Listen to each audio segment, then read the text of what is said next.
Hello ladies and gentlemen, reka nizere ko mumeze neza cyane kabisa kuri uyu munsi, ko imitima yanyu mwese imeze fresh kabisa and clean nk'ibisanzwe. Rero iyi ni Rwanda Vibes, nitwe tukugezaho amakuru atandukanye kandi menshi gatanu kuri gatanu.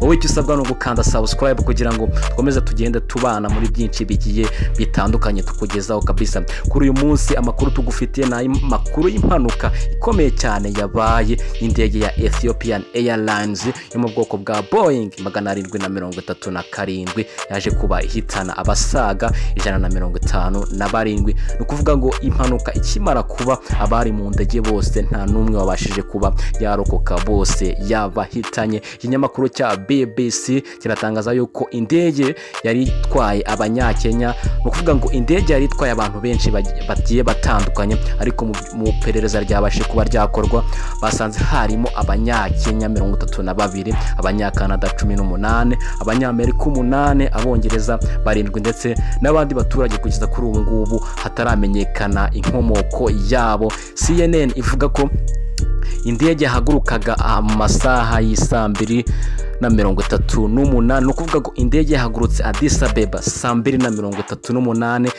ikora impanuka 2:44 aho yerekezaga i Nairobi. Impanuka ikimara kuba Minisitiri w'Intebe wa Ethiopia Dr. Abiy Ahmed abishije ku rukuta rwe rwa Twitter yafashe mu mugongo ababuriye ababo muri iyo mpanuka ndetse anabifuriza gukomeza kwihangana. Ikinyamakuru cya BBC nanone gitangaza yuko mu mpanuka y'indege yabaye harimo n'abakozi ba Ethiopian Airlines 9 nabo babashije kuba bahaburira ubuzima. Amakuru aravuga yuko ikigo cy'igihugu cya gisivile cyangwa se ikigo cya gisivile cya Ethiopian Airlines gikunze kwibasirwa n'impanuka zitunguranye cyane, dore ko no mu myaka yashize haje kuba impanuka ubwo moteri imwe y'indege yapfuye, hanyuma indege ikamanuka igahuruduka ikukubita hasi.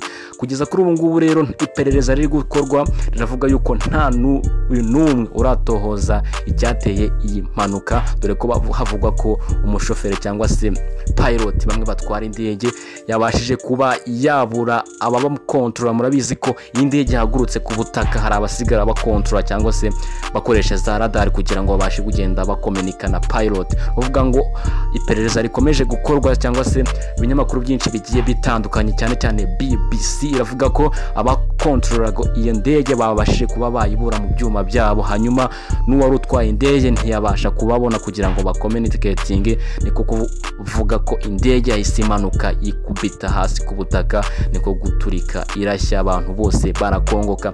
Guys, ni ibintu bitari byiza cyane, ni ibintu twavuga ngo ni inkuru ibabaje cyane. Dukomeza no gufata mu mugongo ababuriye ababo muri iriya mpanuka, dore ko havugwa ko yuko hari n'umukozi cyangwa se umunyarwanda Musoni Jackson wakoreraga hasere mu shami no gutwara impunzi nk'ibisanzwe, nawe akaba yaburiye ubuzima muri iyo mpanuka. Nk'ibisanzwe rero ni Rwanda Vibes kabisa, ufite igitekerezo cyari cyo cyose gifata mu mugongo ababuriye ababo muri iriya mpanuka, gisige muri comment section below, hasi kandi like na subscribe. Turi kumwe gatanu kuri gatanu.